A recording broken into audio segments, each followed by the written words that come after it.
Praise the Lord. हम परमेश्वर का धन्यवाद करेंगे। बोलो बोलो यीशु मसीह को बोलो, प्रभु तेरा धन्यवाद। बाजू वालों को बोलो आज शुक्रवार नहीं है, आज रविवार है। शुक्रवार को यीशु को मारा गया था। बोलो बाजू वालों को, शुक्रवार को यीशु को लटकाया गया था। शुक्रवार को यीशु को छल्ली किया गया था। लेकिन आज रविवार है। शैतान को लगा होगा बस शुक्रवार को यीशु खत्म। हालेलुया। बोलो बाजू वाले को, शैतान को लगा होगा शुक्रवार को यीशु खत्म, लेकिन रविवार आना बाकी था। हालेलुया। बोलो रविवार आ गया है। बोलो रविवार आ गया है। वो शुक्रवार था जब यीशु मसीह दुख में था। वो शुक्रवार था जब यीशु मसीह का लहू बह रहा था। वो शुक्रवार था जब यीशु मसीह को लटकाया गया था। जब वो शुक्रवार था जब यीशु मसीह को मारा गया था। लेकिन रविवार आ गया है। हालेलुया। रविवार आ गया है। हालेलुया। बोलो शैतान को, तूने जो दुख दिया था वो शुक्रवार था। बोलो, तूने जो दुख दिया था वो शुक्रवार था। तूने जो तनाव दिया था वो शुक्रवार था। तूने जो टेंशन दिया था वो शुक्रवार था। लेकिन आज रविवार है। हालेलुया। आज रविवार है। बोलो आज रविवार है। आज रविवार है। आज पुनरुत्थान का दिन है। हालेलुया। Praise the Lord. कितना बुद्धू है शैतान जो परमेश्वर को मानने चला था। हालेलुया। कितना बुद्धू है शैतान जो परमेश्वर को मानने चला था। वो सोचा था शुक्रवार सब खत्म, लेकिन रविवार आना बाकी था। Hallelujah. Hallelujah. Praise the Lord. कितने क्रिश्चियन लोग हैं वो सोचते होंगे, कितने मसीही लोग सोचते होंगे कि गुड फ्राइडे बात खत्म, यीशु मसीह क्रूस पे लटका है, बात खत्म। हम लुट के लटके हुए यीशु मसीह की प्रार्थना करेंगे, मोमबत्ती घुमाएंगे, अगरबत्ती घुमाएंगे, हमारा खेल खत्म। नहीं, रविवार उन्होंने देखा नहीं है। और रविवार जब देखते ना तो वो कब्र खाली हुई मिलती। हालेलुया। बोलो रविवार को वो कब्र खाली थी। हालेलुया। शैतान कितना भी दुख दे दे, बोलो शैतान कितना भी दुख दे दे, कितनी भी बीमारी दे दे, कितना भी अत्याचार करने की कोशिश कर ले, लेकिन वो उसके लिए शुक्रवार रहेगा। और आज मेरे लिए वो रविवार है। हालेलुया। बोलो मेरा आज रविवार है। हालेलुया। एक खास बात मेरे को, मैं जब वचन बना रहा था, परमेश्वर ने, पवित्र आत्मा ने एक खास बात वचन से मेरे से बातें की। वो वचन लिखा है यूहन्ना रचित सुसमाचार। लिख लीजिए, यूहन्ना रचित सुसमाचार 19 अध्याय 34 और 35 वचन। एक खास वचन लिखा गया है।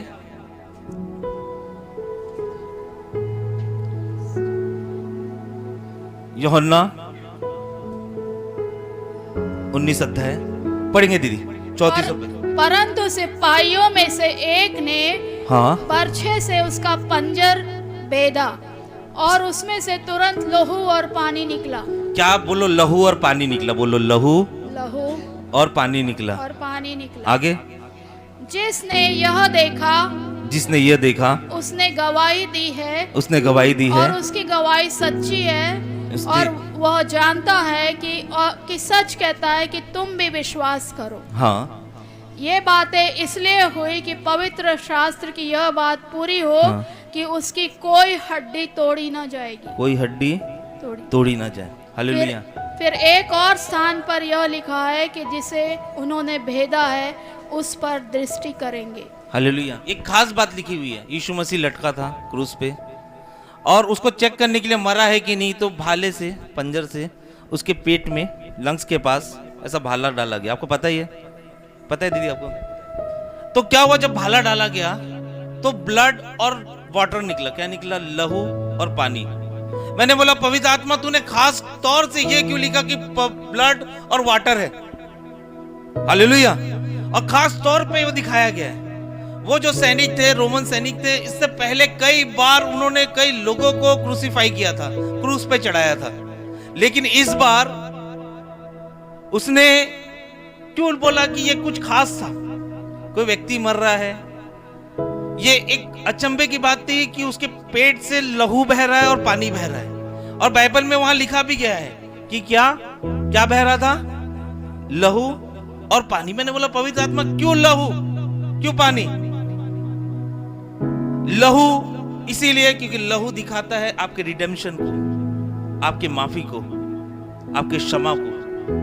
क्योंकि लहू के द्वारा ही, बाइबल कहती लहू के द्वारा ही हमारे पाप क्षमा हो सकते हैं। लहू के द्वारा ही हम उद्धार को पा सकते हैं। और लहू इसीलिए है क्योंकि लहू हमारे पापों के साथ डील करता है। हालेलुया।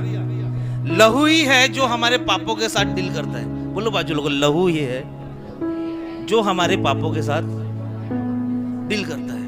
पहले क्या होता था? मेमने को लेके आते थे, उसके लहू को ऑफर करते थे परमेश्वर को, तो हमारे पाप छिप जाते थे। लेकिन यीशु मसीह का लहू ऐसा है जो हमारे पाप छिपाता नहीं बल्कि धो देता है। बाइबल बताती धो देता है, इसीलिए वो लहू था। इब्रानी की पत्री 9वां अध्याय 22 वचन पढ़ेंगे जिसमें लहू के बारे में लिखा गया है। बोलो, लहू मेरे पापों को धोता है, मेरे बंधनों को तोड़ता है। इब्रानी 9:22। और व्यवस्था के अनुसार प्राय सब वस्तुएं लहू के द्वारा शुद्ध की जाती है। लहू के द्वारा ही शुद्ध की जाती है। और बिना लहू बहाए क्षमा नहीं होती। बिना लहू बहाए क्षमा नहीं होती। वो लहू हमारी क्षमा है। हालेलुया। वो लहू हमारी क्षमा है जो यीशु मसीह ने अपने ऊपर ले लिया। इसीलिए जब वो पंजर खोपा गया तो क्या निकला? लहू।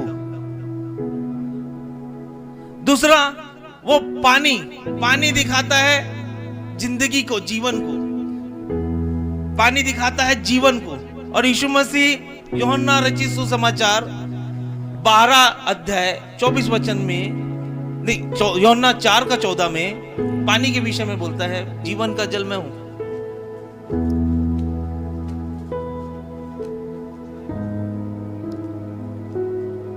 पढ़ेंगे यूहन्ना 4 अध्याय 14 वचन।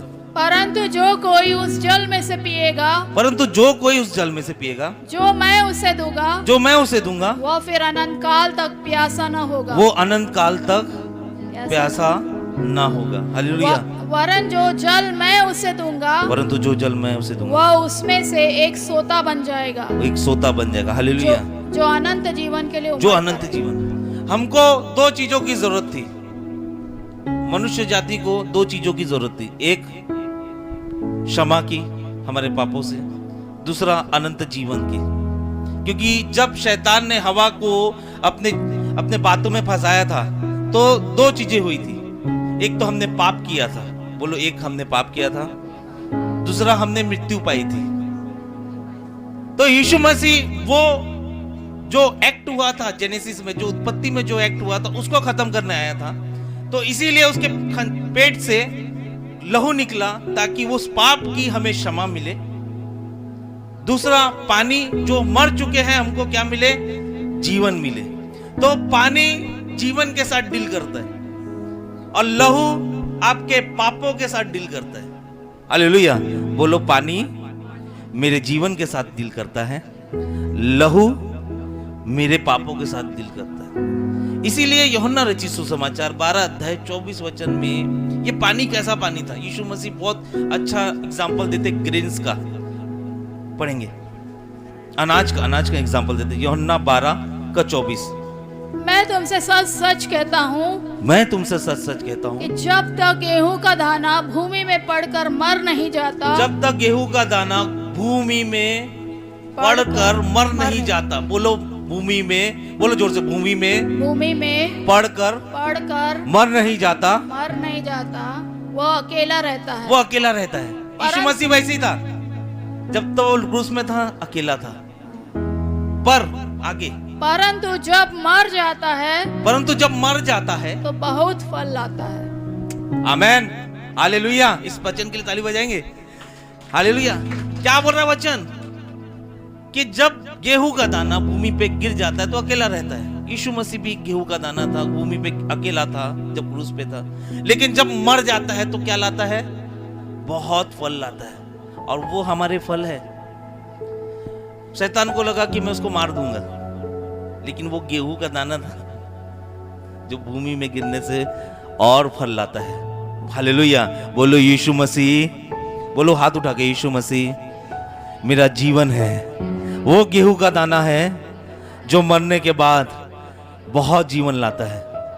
आज मैं अपने आप के ऊपर मैं भविष्यवाणी करता हूं, वो गेहूं का दाना यीशु मसीह मेरे अंदर है।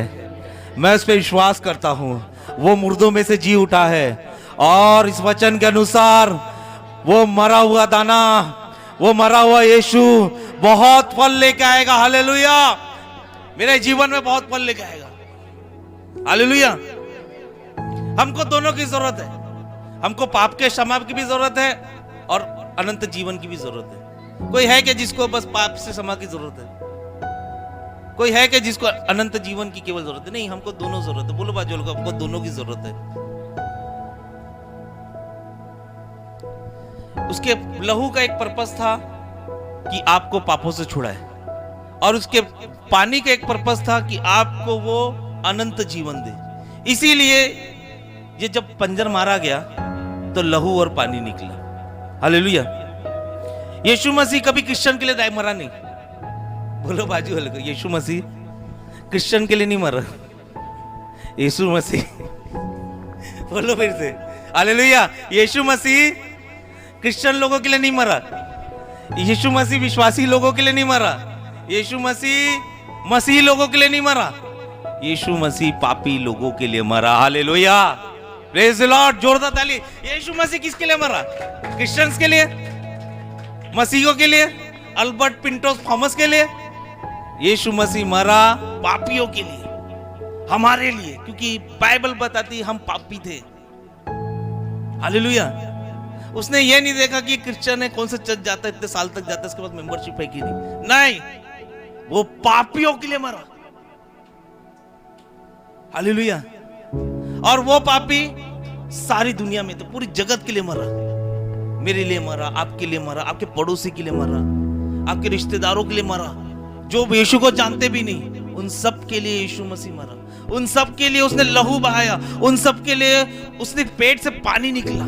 वो अनंत जीवन भी देना चाहता है, वो पापों की क्षमा भी देना चाहता है, केवल मसीहों के लिए नहीं बल्कि पूरे संसार के लिए। इसीलिए यूहन्ना रचित सुसमाचार 3 अध्याय 16 वचन में कहता है कि परमेश्वर ने जगत से ऐसा प्रेम किया कि अपने इकलौते पुत्र को हमारे लिए कुर्बान कर लिया, ताकि जो भी उस पर विश्वास करे वो नाश ना हो परंतु अनंत जीवन पाए। मसीहों के लिए नहीं है। बोलो बाजू वालों को, मसीहों के लिए नहीं है, वो सारे लोगों के लिए, पापियों के लिए। बोलो बाजू, अगर तू पापी है तो तेरे लिए यीशु है। हालेलुया। Praise the Lord. नहीं तो एक बोलेगा व्यक्ति मेरे लिए मरा, मेरे लिए नहीं, सभी के लिए मरा। वो सबका परमेश्वर, वो इकलौता परमेश्वर है और उसके जैसा कोई नहीं।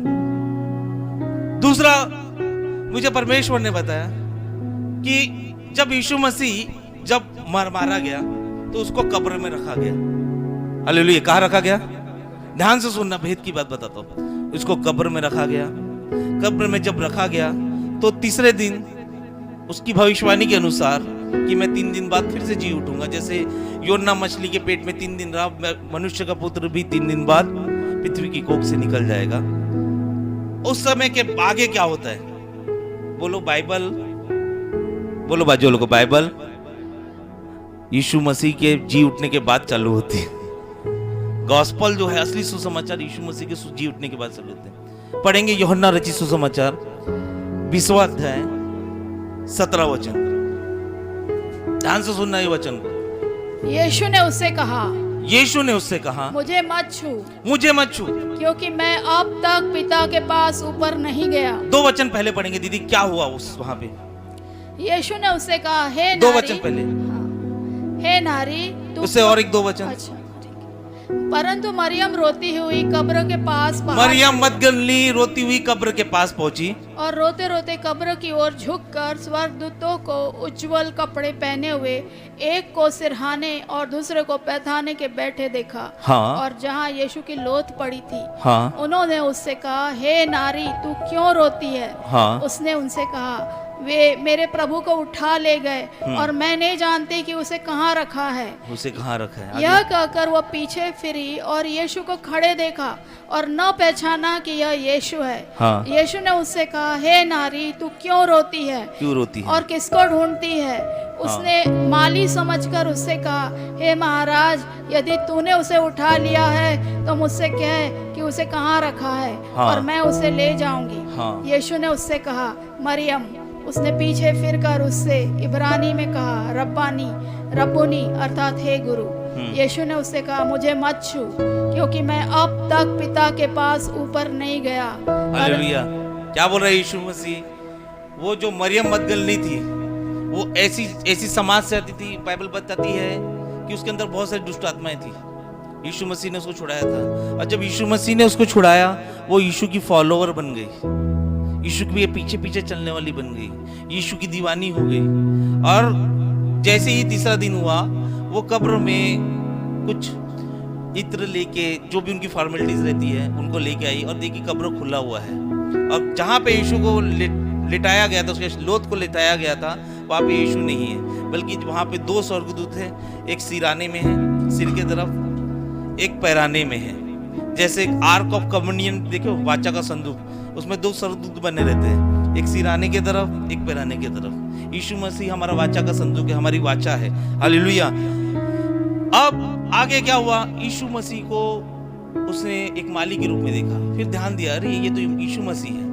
यीशु मसीह के पास जाने को की, लेकिन यीशु मसीह बोलता है कि तुम मुझे मत छू। मैंने बोला, पवित्र आत्मा क्यों आप उसे छूने से रोक रहे हो? जानना जरूरी है ना, क्यों परमेश्वर यीशु मसीह ने उसको छूने से, क्यों उसने बोला कि मुझे जाना है? ये मुझे भेद मिला इब्रानी की किताब 9वां अध्याय, इब्रानी की पत्री 9वां अध्याय 12 वचन में।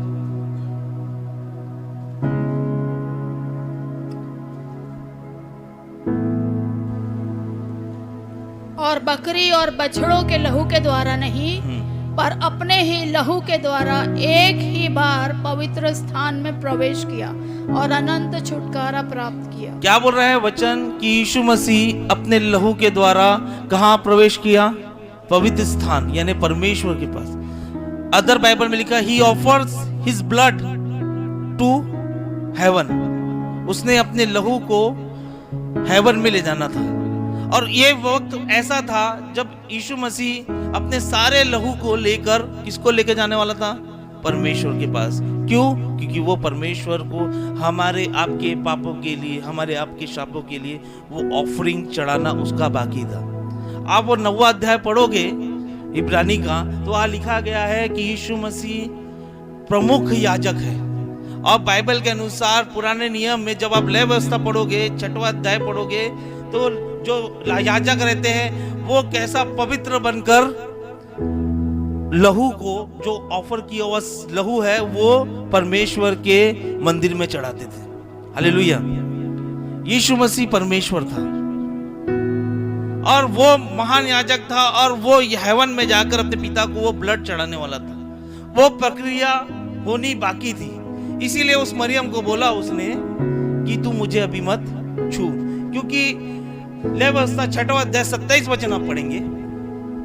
मैं वचन इसीलिए बताता हूं क्योंकि वचन सुनने से विश्वास बढ़ता है। हालेलुया। पढ़ेंगे लेवी व्यवस्था 6वां अध्याय 27 वचन। जो कुछ उसके मांस से छू जाए, यहाँ याजक के बारे में बताया जा रहा है कि जब वो परमेश्वर के पास जाए तो कैसा जाना चाहिए? जो कुछ उसके मांस से छू जाए, हाँ। वह पवित्र ठहरेगा। हाँ। और यदि उसके लहू के छींटे किसी वस्त्र पर पड़ जाए तो उसे किसी पवित्र स्थान में धो देना। हाँ। और वह मिट्टी का पात्र जिसमें वो पकाया गया हो तोड़ दिया जाए। बस यहाँ पे ये वचन कह रहा है कि कोई जब याजक लेके जाता है तो शुद्ध रहना चाहिए। तो वो उस याजक के उस विधि को वो फॉलो कर रहा था, क्योंकि उसको अपने पिता के पास जाना था। इसीलिए यूहन्ना रचित सुसमाचार 20 अध्याय 17 वचन में क्या बोलता है मरियम को कि तू मुझे मत छू, क्योंकि मुझे अभी पिता के पास जाना है। यीशु मसीह उस क्रूस पे केवल हमारे पापों के लिए नहीं मरा, बल्कि हमें नया जीवन भी देने के लिए मरा। हालेलुया। हमको जरूरत थी एक नए जीवन की, हमको जरूरत थी हम पापों से छुड़ाए जाए। जब मैं प्रभु में नहीं था तो मुझे जरूरत थी एक सच्चे परमेश्वर के लिए जो मुझे मुसीबत से निकाल दे। जब मैं प्रभु में नहीं था मुझे जरूरत थी एक सच्चे खुदा की जो मुझे मेरे सारे पापों को धो पाए। किसी ने बताया यीशु में वो सामर्थ है, वो धो सकता है। हालेलुया।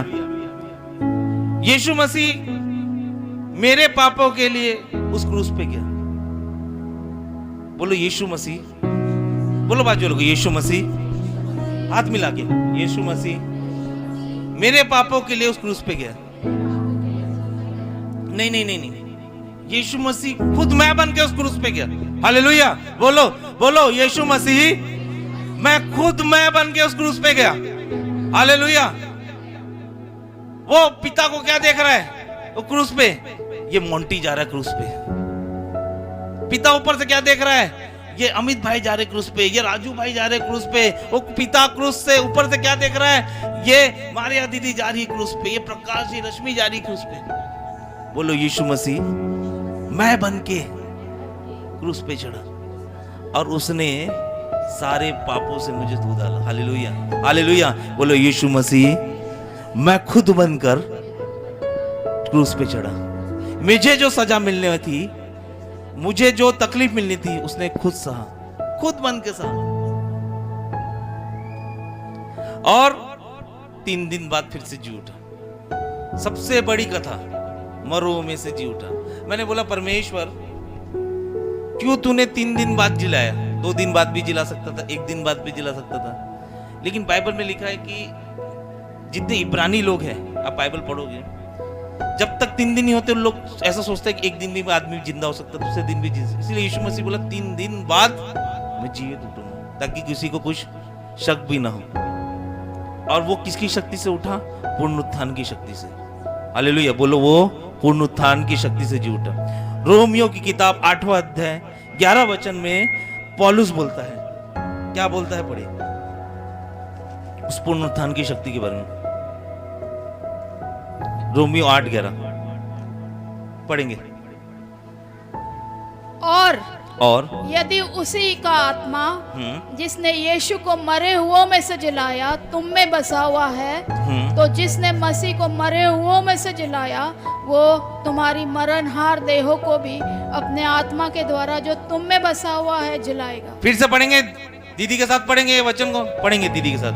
और यदि उसी का आत्मा जिसने यीशु को मरे हुओं में से जिलाया है तुम में बसा हुआ है, तो जिसने मसीह को मरे हुओं में से जिलाया वो तुम्हारी मरणहार देहों को भी अपने आत्मा के द्वारा जो तुम में बसा हुआ है जिलाएगा। हालेलुया। यानी यीशु मसीह में जो पुनरुत्थान की शक्ति थी, पौलुस बोलता है वो पुनरुत्थान की शक्ति मुझ में भी है। हालेलुया। ये वचन है। वचन क्या कर रहा है? बोलो यीशु मसीह में जो पुनरुत्थान की शक्ति थी, वो पुनरुत्थान की शक्ति वचन के अनुसार मुझ में भी है। यानी जो मेरा मरा हुआ है वो जीवित हो जाएगा। अब वो जीवित कैसे होगा? जब हम बपतिस्मा लेते हैं तो हम क्या करते हैं? हमारा शरीर मरता है। जब हम पानी का बपतिस्मा लेते हैं तो हम क्या करते हैं? हम मारते हैं अपने आप को, हम मारते हैं अपने पिछले जीवन को, हम मारते हैं अपने पापों के जीवन को, हम मारते हैं अपने गलत जीवन को। और जब उठते हैं तो आमेन पुनरुत्थान वाले जीवन को लेकर उठते हैं। हालेलुया। कौन कौन बपतिस्मा पाया है? कौन कौन डुबकी लिया है? कौन कौन मरा है? जो मरा है वो उठ गया है रेजरेक्शन पावर से। हालेलुया। ये बपतिस्मा जो आपका हुआ है ना, मामूली नहीं है। ऐसा नहीं आपको डुबा दे निकाल दे, नहीं, आपके पुनरुत्थान की शक्ति को उसने एक्टिवेट किया है बपतिस्मा के द्वारा। Hallelujah, praise the Lord. जब हम ऊपर आते हैं तो हम पुनरुत्थान हो जाते हैं। जब हम नीचे जाते हैं, डुबकी लेते हैं, तो हम क्या आते हैं? डूब जाते हैं, मर जाते हैं। लेकिन जब हम उठते हैं तो पुनरुत्थान, वही पुनरुत्थान की शक्ति हमारे अंदर है। बोलो, पुनरुत्थान की शक्ति मेरे अंदर है।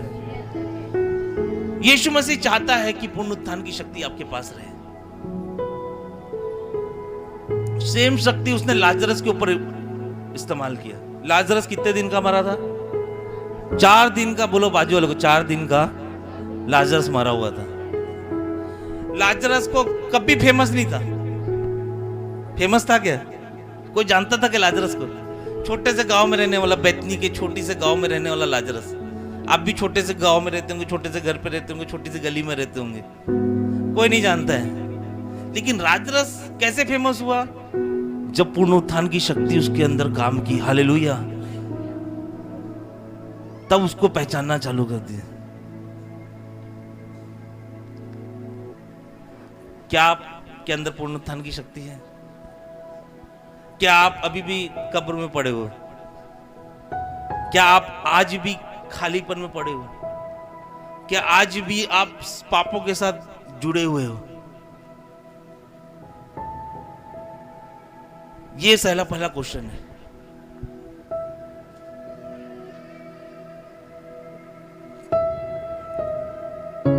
यीशु मसीह चाहता है कि आप पुनरुत्थान हो। मसीह चाहता है आप मरे हुए मत रहो। रोमियो 8:11 कहता है कि वही पुनरुत्थान की शक्ति मुझ में है।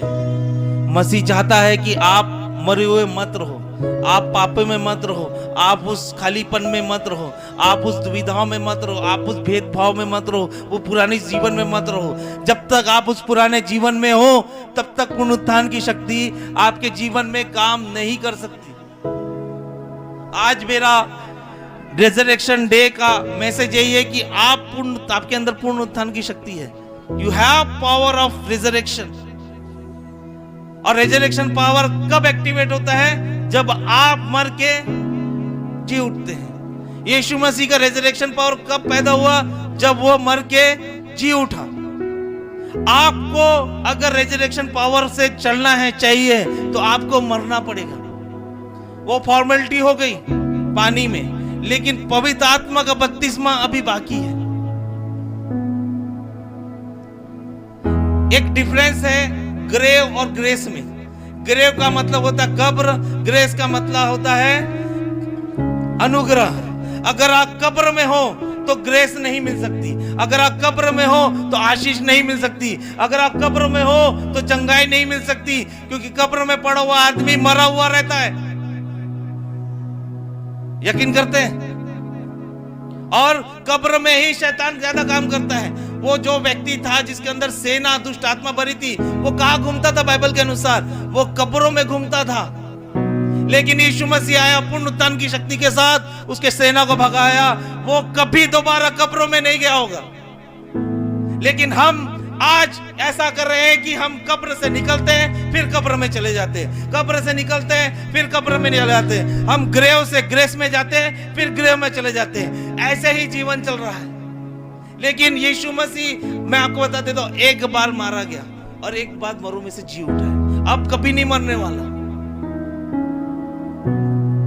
बोलो, there is a difference between. एक बड़ा डिफरेंस है ग्रेव और ग्रेस में। आपको डिसाइड करना है पुनरुत्थान के दिवस में कि आपको ग्रेव में रहना है, कब्र में रहना है, कि अनुग्रह में रहना है। कब्र में कौन व्यक्ति रहता है? कब्र में वो व्यक्ति रहता है जो वरी रहता है। कब्र में वो व्यक्ति रहता है जो अपसेट रहता है। कब्र में वो व्यक्ति रहता है जो दुखी रहता है। कब्र में वो व्यक्ति रहता है जो रोता रहता है। हालेलुया। तो कब्र में जब तक आप रहोगे, पुनरुत्थान को नहीं पा पाओगे।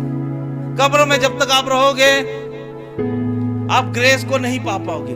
अगर आपको अनुग्रह को पाना है तो आपके कब्रों को आपको खाली करना पड़ेगा। और वो कैसे खाली होगा? पौलुस बोलता है रोमियो 8:11 में, जो पुनरुत्थान की शक्ति मसीह यीशु में थी, वही सेम पुनरुत्थान की शक्ति मुझ में है।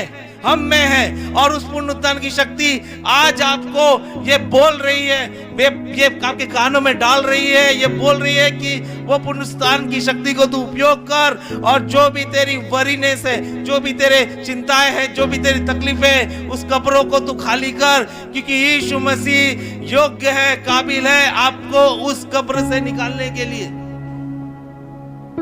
यीशु की कब्र खाली है, इसीलिए वो बोलता है, स्वर्गदूत बोलते हैं, तू मरो में जीवित को कहाँ ढूंढता है। हालेलुया। क्या बोलता है स्वर्गदूत, ए मरियम तू मरुओं में जीवितों को क्यों ढूंढती है? वो तो जीवित है, हमारा प्रभु यीशु मसीह जीवित है, मरुओं में नहीं है, लेकिन हम मरुओं में अपने आप को ढूंढते हैं। मैं इतने तकलीफ में हूं, मैं इतनी चिंता में, दिन भर रात दिन हम लोग कब्र में पड़े रहते हैं। बोलो ये बाजू वाले कोई आदमी सही बोल रहे हैं? दिन भर रात भर टेंशन,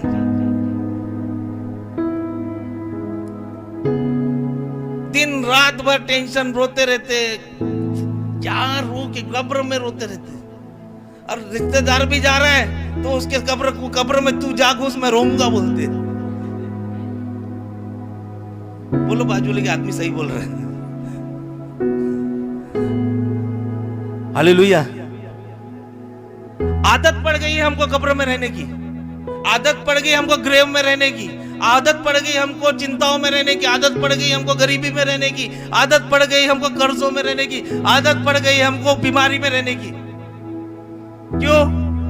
क्योंकि हमको ग्रेव में ही रहना पसंद है। हम ऐसे मसीह बन गए कि जो गुड फ्राइडे को ही तक ही मनाएंगे, लेकिन हमको परमेश्वर गुड फ्राइडे तक के लिए नहीं बनाया है, हमको परमेश्वर ने रेजरेक्शन डे के लिए बनाया है। हालेलुया। शैतान को इतनी तकलीफ थी रेजरेक्शन डे के लिए, तो उसने रेजरेक्शन डे का नाम चेंज करके ईस्टर रख दिया। हालेलुया। और सुबह से जो call happy Easter, happy Easter.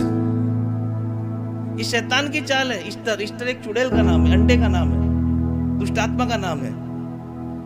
शैतान को तकलीफ थी, इसको पता चल जाएगा यीशु मसीह मर के जी उठा है, इसलिए इसको क्या बताओ, हैप्पी ईस्टर। बोलो आज हैप्पी ईस्टर नहीं है बाजू वालों को। बोलो आज हैप्पी ईस्टर नहीं है, आज रेजरेक्शन डे है, पुनरुत्थान का दिवस है। ये शैतान की चाल है आपको घुमाने के लिए, क्योंकि आपको बताना नहीं चाहता कि आप भी कब्र से बाहर निकल सकते हो। बोलो तू बाजू लोग, बोलो तुम भी कब्र से बाहर निकल, बोलो तू भी कब्र से बाहर निकल सकता है। बोलो बाजू लोगों हिला के बोलो, तू भी कब्र से बाहर निकल सकता है। हालेलुया। शैतान कहाँ रहता? कब्रों में रहता है। इसीलिए वो सेना जिसमें थी वो कहाँ घूमता था? कब्र के कब्र, इधर कब्र उधर कब्र। हम ऐसे मसीह है, हम जहां जाएंगे वहां टेंशन लेके जाते। आता काय सांगू मला इतना तकलीफ है, फिर दूसरे घर जाएंगे कब्र, दूसरी कब्र, आता काय सांगू मेरे को ऐसी तकलीफ है, फिर तीसरा मैं तो बहुत दुखी हूं। यानी कब्र ही कब्र, इतनी फेवरेट हो गई कब्र। बोलो बाजू वाले को, ये आदमी सही बोल रहे है। सही बोल रहा हो तो बोलो बाजू वाले को, ये आदमी सही बोल रहे है। इतना कब्र में घूम रहे, इतने कब्र में घूम रहे, हम भी मरियम मदगनी की तरह कब्र के पास ही आके मोमबत्ती अगरबत्ती लेके घूम रहे। लेकिन स्वर्गदूत बोलता है तू मुर्दों में जीवितों को कहाँ ढूंढ रही है। हालेलुया। आप जीवित किए गए हो परमेश्वर यीशु मसीह की पुनरुत्थान की शक्ति के द्वारा। आप मुर्दे नहीं हो, आप कब्र में नहीं हो, आप जीवित हो, आप ग्रेव पे नहीं हो, आप ग्रेस पे हो। आप ग्रेव के लिए नहीं बनाए गए हो, आप ग्रेस के लिए बनाए गए हो। आप कब्रों के लिए नहीं बनाए गए हो, आप अनुग्रह के लिए बनाए गए हो। और आज मैं आपको ये बोलता हूं, अपने कान खोलो और बोलो, आज शुक्रवार नहीं, आज रविवार है, आज ग्रेव का दिन नहीं, आज ग्रेस का दिन है। हालेलुया। बोलो मैं ग्रेस पे हूं। जोर से हाथ उठा के, मैं ग्रेस पे हूं, सूखी हड्डियां नहीं हूं, मैं जीवित हूं, मेरे अंदर परमेश्वर की पुनरुत्थान की शक्ति है। इस कब्र से उस कब्र कूदने वाला व्यक्ति नहीं हूं। बोलो इस कब्र से कूद उस कब्र कूदने वाला व्यक्ति नहीं। बंद कर दो, घर जा जाके अपने बातों को बताना बंद कर दो। घर जा जाके बताओ मैं जीवित हूं, तू कब्र में है, तू भी यीशु के सामर्थ से जी उठ। हालेलुया। मैं पवित्र आत्मा मुझे बता रही, जो वचन को सुन रहा है उसके बिजनेस में, उसके जॉब में, उसके कामों में बहुत बढ़ती आएगी, क्योंकि आपका बिजनेस किसी खाली कब्र में नहीं है। आपकी आशीषें किसी कब्र में नहीं है, आपकी आशीषें कब्र का दरवाजा खुल गया है, वो आपके पास है पुनरुत्थान की शक्ति से। हालेलुया। परमेश्वर चाह रहा है, स्वर्गदूत चाह रहे हैं, अब इसके लिए कब्र खोलता हूं। नहीं, मैं कब्र में रहना चाहिए। Hallelujah, praise the Lord. बोलो यीशु मसीह के अंदर जो पुनरुत्थान की शक्ति थी, वो पुनरुत्थान की शक्ति मुझ में है। बोलो, वो पुनरुत्थान की शक्ति वो मुझ में है। अनुग्रह उसी पे आएगा जो पुनरुत्थान होता है। ये आपको सोचना है कि आप कब्र वाले हो कि अनुग्रह वाले हो। बोलो बाजू वालों को, कौन हो आप? तो कब्रों से निकल जाओ। यीशु मसीह का जो पंजर डाला गया, उसने सबूत दिखाया कि पानी कितना जरूरी है, लहू कितना जरूरी है। लहू पापों से डील कर रहा है आपके, पानी आपको अनंत जीवन दे रहा है। यीशु मसीह वही लहू लेके परमेश्वर के ऊपर जा रहा है, वो साइन दे रहा है, मैं अभी तक आया नहीं हूं ऑफरिंग देके। उसने ऑलरेडी आपके सिन के लिए, आपके जीवन के लिए ऑफरिंग दे चुकी है। अब अलग से यीशु मसीह नहीं आएगा जो आपको छुड़ाएगा। कितने बार छुड़ोगे, कितने बार जाओगे? दाऊद बोलता है भजन संहिता में, यीशु मसीह परमेश्वर मेरी सामर्थ है। वो कभी नहीं बोलता कि परमेश्वर मुझे सामर्थ दे, सामर्थ नहीं, वो बोलता यीशु मसीह मेरी सामर्थ है, परमेश्वर मेरी सामर्थ। आ तू मेरे सामने। हालेलुया। गोलियत के पास गया। गोलियत, सबसे बड़ी प्रॉब्लम हमारी क्या है पता है क्या? हम शैतान को महिमा देते। 40 दिन तक वो इजरायली गोलियत को महिमा दे रहे। गोलियत बहुत बड़ा है, गोलियत बहुत शक्तिशाली है, गोलियत बहुत ताकतवर है, गोलियत के पास बहुत हथियार है। क्या दे रहे? 40 दिन तक महिमा कर रहे। बोलो, शैतान की महिमा कर रहे थे उन लोग। बोलो, गोलियत की महिमा कर रहे थे। इजरायली 40 दिन तक गोलियत की महिमा कर रहे। लेकिन दाऊद आया, बोले इसकी महिमा नहीं करना, मेरे को परमेश्वर की महिमा करनी। डंडा लेके गया। अब बाइबल बताती है, गोलियत उसको पूछता है, डंडा पकड़े दाऊद को, क्या मैं कुत्ता हो गया जो मुझे मारने आया है? आपके अंदर जो पुनरुत्थान की शक्ति है ना, वो गोलियत को कुत्ता बनाएगी। वो गोलियत को कुत्ता बनाएगी। स्टॉप कर दो शैतान को महिमा देना, स्टॉप कर दो तकलीफों को महिमा देना, स्टॉप कर दो समस्याओं को महिमा देना। आज उसको स्टॉप कर दो। आप महिमा दो प्रभु यीशु मसीह को। यीशु मसीह ने नहीं बोला मेरे को बहुत जोर से कीले लग रहे हैं, मेरे को बहुत दर्द हो रहा है, नहीं बोला उसने। पूरे जब तक गुरुवार से लेकर शुक्रवार तक, जब तक उसको मार पड़ रही थी, कहीं पे बोला है मुझे तकलीफ हो रही, मुझे वो मेरे को मालूम था मैं महिमा दूंगा तो मर के नहीं जी उठ पाऊंगा। अगर आपको अपने परिस्थिति से मर के जी उठना है तो आपको अपनी परिस्थिति को महिमा देना बंद करना पड़ेगा। आज ये वचन अपने दिमाग में भर लो कि मैं कब्रों में नहीं रहूंगा, मैं ग्रेव में नहीं रहूंगा, मैं ग्रेस में रहूंगा। मैं शैतान की महिमा नहीं करूंगा, मैं परमेश्वर की महिमा करूंगा।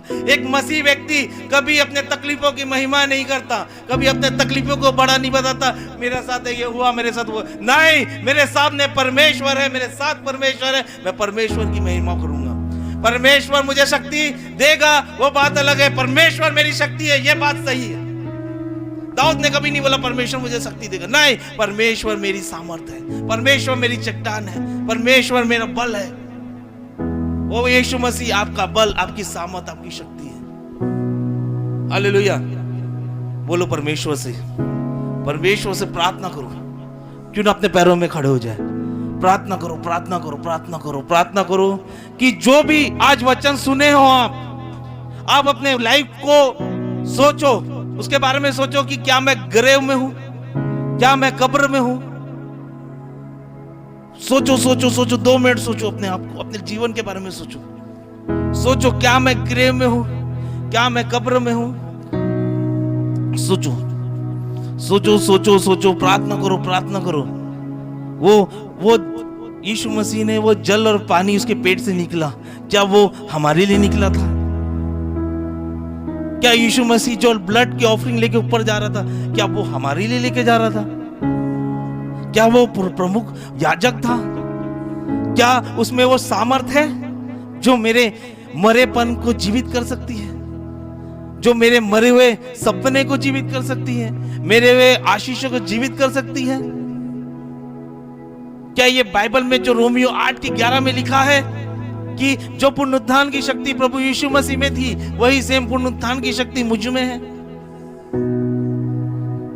अब प्रार्थना करो, प्रार्थना करो, बोलो वो पुनरुत्थान की शक्ति मुझ में है।